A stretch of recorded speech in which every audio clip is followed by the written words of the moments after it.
வார்த்தைகளை நாங்க ஸ்கிரீன்ல கொண்டு வரோம். நீங்க அரசியலுக்கு முன்னாடி இலக்கியத்துல வந்து ஆழம் கால் பார்த்தவங்க, அதுல ஏதாவது ஒரு ஒரு ஒரு இதை நீங்க சூஸ் பண்ணீங்கன்னா அதுல இருந்து அது சம்பந்தப்பட்டவங்களுடைய ஒரு கேள்வி வரும். வாங்க எல்இடி ஸ்கிரீன்ல பார்க்கலாம். என்ன பார்த்தா மாத்திரம் நிறைய வார்த்தைகள் இருக்கு மேம். நீங்க கோபம், காதல், பாராட்டு, பாசம், பண்பு, அறிவுரை, எச்சரிக்கை, நம்பிக்கை, 8 வார்த்தைகள்ல ஒவ்வொரு வார்த்தை 8மே சூஸ் பண்ண போறீங்க மேம். இதுல ஏதாவது ஒரு வார்த்தை ஃபர்ஸ்ட் எந்த வார்த்தையை நீங்க சூஸ் பண்றீங்க? நம்பிக்கை. நம்பிக்கை. இப்ப அந்த நம்பிக்கைன்ற வார்த்தை அவங்க சூஸ் பண்ணாங்க. அதுக்கு பின்னாடி இருந்தது 2026. எல்லாருக்கும் புரிஞ்சிருக்கும். அதை பத்தி நாங்க எதுவுமே சொல்ல வேண்டாம். நம்பிக்கை 2026னா உங்கள் மனதில் வரக்கூடிய வார்த்தைகள் என்ன? தேர்தல், திராவிட முன்னேற்ற கழகத்தின் வெற்றி.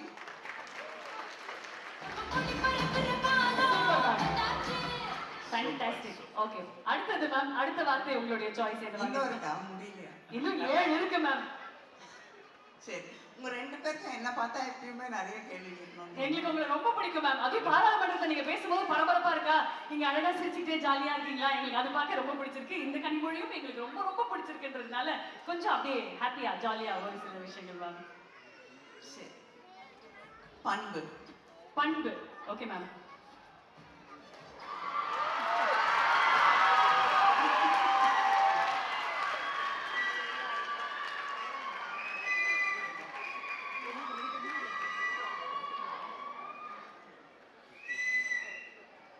எதற்கும் அஞ்சாத ஒரு பண்பு அவர்களுக்கும் இருந்தது.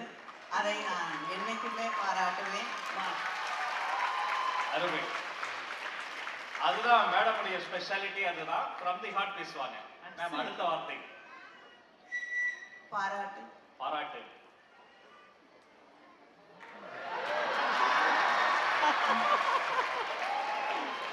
ஏதாவது ஒரு பாராட்டு மேம், ஏதாவது ஒரு பாராட்டு. நிச்சயமாக அவரை பாராட்ட வேண்டும் என்பது எனக்கு ஆசைதான். இது பாராட்டல வருமா? இல்ல, குறைந்தபட்சம் தமிழ்நாட்டுக்கு தர வேண்டிய நிதி தொகையை தந்துவிட்டால் நிச்சயமாக மனதார பாராட்டுவேன். அருமை, அருமை. Super ma'am. அடுத்த வார்த்தை பாசம். ஓகே. ஆஹா.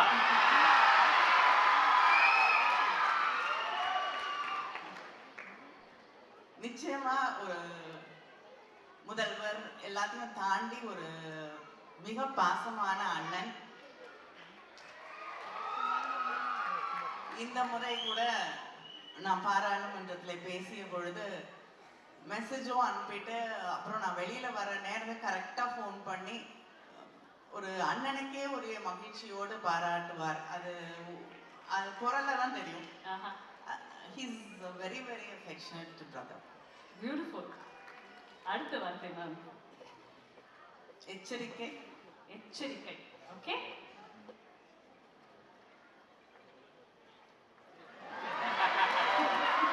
மேம், இப்போ ஒரு பெரிய அரசியல் பயணம் அவருக்கு தொடங்கி இருக்கு இல்லைங்களா? ஒரு பெரிய பெரிய பயணம் அது. இதுல இந்த விஷயத்துல எச்சரிக்கையா இருங்கப்பா அப்படின்னா எந்தெந்த விஷயம் நீங்க சொல்றீங்க? இல்ல, அவர்கிட்ட எச்சரிக்கையா இருக்கணும். அருமை. அவரிடம் எச்சரிக்கையாக இருக்க வேண்டும். சபாஷ், சபாஷ். அடுத்த வார்த்தை. சரி, இதை முடிச்சிடலாம். காதல். ஓகே. அது என்ன மேம், தூத்துக்குடி மக்கள் மேல உங்களுக்கு அவ்வளவு காதல்?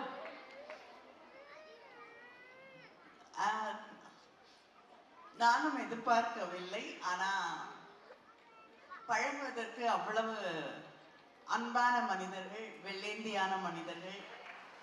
அதனால அது ஒரு சில நேரம் எங்க ஊருன்னு எனக்கே தெரியாம வந்துரும். நிறைய பேர் வந்து சொல்லுவாங்க, அதுவும் ஜெயரஞ்சன் அவர்களுக்கு டக்குன்னு போவோம். அவர் சொல்லுவாரு, நீங்க என்ன இருந்தாலும் எங்க ஊர் பொண்ணு என்னைக்கும் மறக்காதீங்கன்னு. ஏன்னா அவர் தஞ்சாவூர். தஞ்சாவூர் மீது இருக்கக்கூடிய, சென்னை மீது இருக்கக்கூடிய அதே அன்பு எனக்கு தூத்துக்குடி மேலும் இருக்கிறது, அதே காதல்.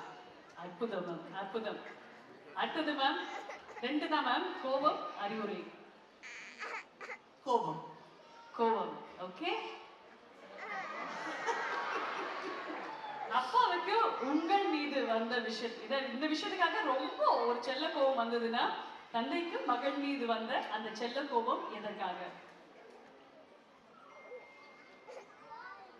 இல்ல, நிறைய விஷயங்களுக்கு சண்டை போடுவேன் அப்பாவோட.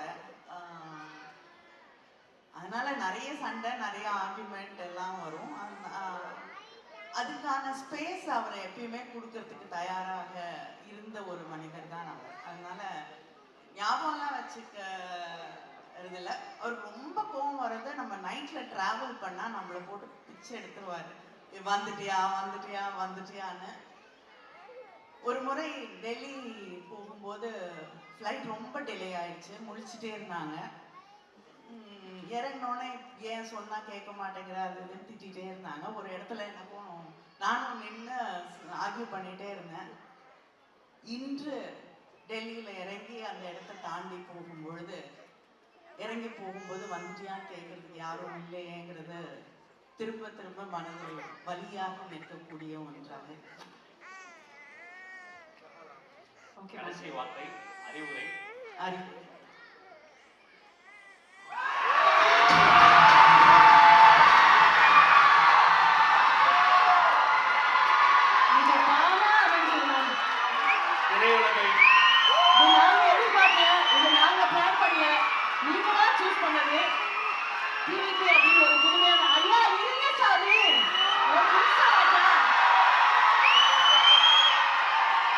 திரையுலகை வெற்றிகரமா திரையுலகில் ஒரு பயணத்தை நிறைவு செய்து அரசியல் உலகத்துக்குள்ளாரும் அவர் வராரு. ஒரு சீனியர் பொலிட்டீஷியனா, ஒரு நலன் விரும்பியா நீங்க அவருக்கு தரக்கூடிய அறிவுரை என்ன? இல்லைங்க, இப்ப விஜய் இந்த இடத்துல எனக்கு சின்ன வயசுல இருந்தே விஜய் அவர்களோட குடும்பத்தோட பழக்கம் இருக்கிறது.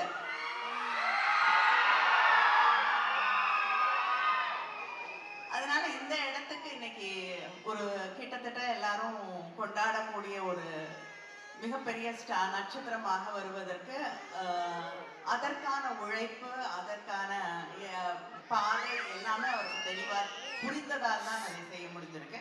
அதனால அதே தெளிவோடும் அதே உழைப்போடும் அவர் தொடர்ந்து பயணம் செய்ய வேண்டும்.